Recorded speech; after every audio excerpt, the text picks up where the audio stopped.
Okay, so I'm going to be doing a real shaky video here. I'm in the John Deere windrower, the W235, and a lot of guys are asking me for a review. They haven't seen much of it. Well, I gotta say, there's nothing to... I have absolutely 100%... Well, that's not true. I have about 99% no problems with this thing. There have been a couple of very minor, minute things. Well, boy, this is going to be fun, I'll tell you right now. I'm going to have skippers. But anyway, minute things like the learning curve. I can just say the learning curve. I had two problems with this windrower. One is hydraulic oil line was not put on correctly, and it had excessive flex in it, and ended up breaking the banding inside, or the braiding inside. And of course, when that happens, then they fail, and that's what happened there. And then there was another hydraulic issue a few weeks back, and it was pretty simple. When they manufactured this machine, they didn't seat the O-ring in the face quite right, and it actually pinched the O-ring, thus allowing it to leak over time. So, and believe me, when it leaked, man. I lost over 5 gallons of oil before I realized that I was having a problem. So, oh my God, in trying to steer this thing and drive and talk and film, I'm like the best multitasker you're ever going to find. But anyways, I'm going to give you my view, and what you see is a John Deere mower going through wheat stubble with the straw still down there. So if you've ever done this, you know that can be a cantankerous and tedious job to get the stuff to feed through properly. But here it is, not for John Deere, because John Deere has really done a bang-up job with this W235. I think the only difference between a 235 and a 260 is just horsepower. Somewhere along the line I heard that there were 2 turbochargers on the W260, but I don't know. I've never seen that, and I haven't been to an ag show this year, you know, to actually back up that claim, so I don't know. Yeah, and I got my header very light because I'm in unfamiliar fields. This is, you know, I'm sure a lot of you guys are saying, holy shit, you're mowing foxtail. What are you doing that for? That's a weed.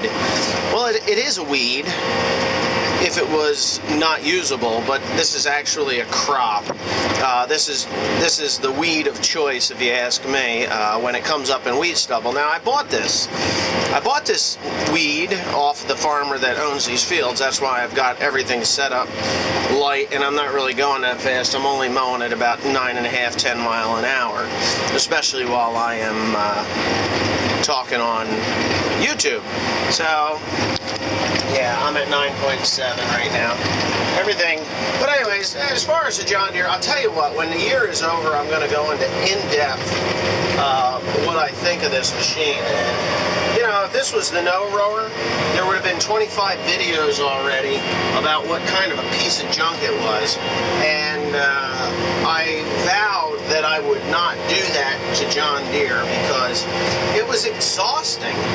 You know, every time I turn around, there would be a problem with the New Holland, and with the John Deere, I just get in it, and that is one of the issues that I do have with it, that I don't like as much as the New Holland. The New Holland, you get in it, you turn the key on, it sets the, you know, you got to turn the steering wheel to center your steering, and then you get on and you go. Same thing with the case.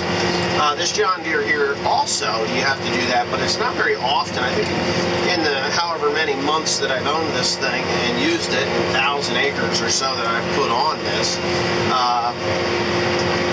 I think I've only had to do that a handful of times. But, you know, no big deal. But if, and this is the one thing that I really dislike about it, this handle here, okay, this is your hydrostatic handle, or your control handle. I'm going to push a button and get that thing down on the ground, and of course I made a skipper I'll have to clean up. Right down in here where my finger is, there is a switch, and that is your park switch. Now, if you're going down the road, and say you're on a hill, and you're going down a hill on the road, and you pull that thing back, and you touch that switch that's down in that hole, it's gonna shut you down. It's gonna be like, hey, you're moving while this is going. If your steering wheel isn't straight and alarms go off, and it shuts the throttle down and really puts you in a pretty bad place. But you know what? I've learned that you don't allow that thing to touch that park switch, and you don't have problems. It happened to me, I don't know, a couple weeks back. I'm going down the road and it's dark. I mean, it was 11 o'clock at night. And all I wanted to do was go home. I'd been mowing pretty near all day with this thing, and it's like, okay, a car's coming really fast. And when I say really fast, I'm telling you, 30-mile-an-hour road, and they're going 70, you know. So I pulled back on that stick, and I got it into the reverse to get it to slow down faster. And I guess when I got it stopped, and, you know, before it started to back up, or maybe it wasn't quite stopped all the way, I don't know. Anyways, I hit that switch. Next thing, the lights... It stops me in the middle of the road, defuels me down to idle, and I'm in high gear, and I'm barely, you know, it will allow you to limp off the road. So, anyway, that was just my own fault for being tired and being out there at 11 o'clock at night, and, you know, just trying to do my job. But other than that, this machine has, the cutter bar, I will show you the cutter bar when I'm done. That New Holland cutter bar was beat to hell. Now, I am in rockier ground with this machine than I was with that other one, and I don't even have so much as a nick on the face of the skid plates on this mower. I'm very, very, very pleased with it. But anyways, with that being said about this John Deere mower that I'm operating right now, I just got off the phone from Krone USA. Now, shit, I got a phone call. Okay, so back to where I was. Krone, North America, Lynn from Krone, North America. I got a hold of them this morning because I want to demonstrate that Krone baler. Now, that Krone baler has a 1,395 pound flywheel, and they're telling me that I don't have enough horsepower to turn that baler, which I don't know. I mean, I can't imagine it would be that big of a deal. I mean, the 7810 is 180 horsepower. The minimum requirement for these balers is 125 or 150 or whatever it is. So I got plenty of horsepower. But the thing is, it's to get that flywheel started. And Krone, actually, it's funny because here in America we call it Krone, C-R-O-N-E, Krone. In Europe, I guess they call it Krone, which, you know, and I've heard it said both ways. You know what the hell I'm talking about is what I'm getting at here. But anyway, the Krone baler actually has, some of them have a hydraulically started flywheel. So you fire this bad boy off with a hydraulics motor, and then you engage the PTO. And that will get you going in the right direction.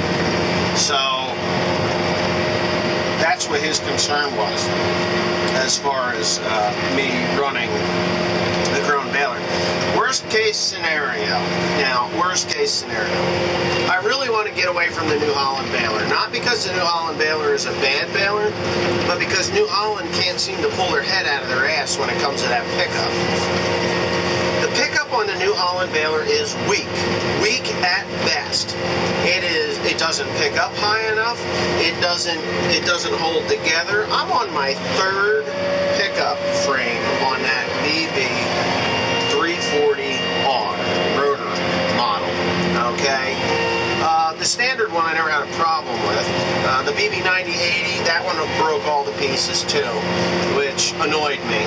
But anyways, New Holland, if they would get their pickup together, then, you know, maybe they'd have something. But anyways, Len at Krone North America is actually trying to shake loose a brand new baler to bring down here to do a demonstration with, so that my viewers and myself will get to see how this machine performs, operates, runs, you know, whatever.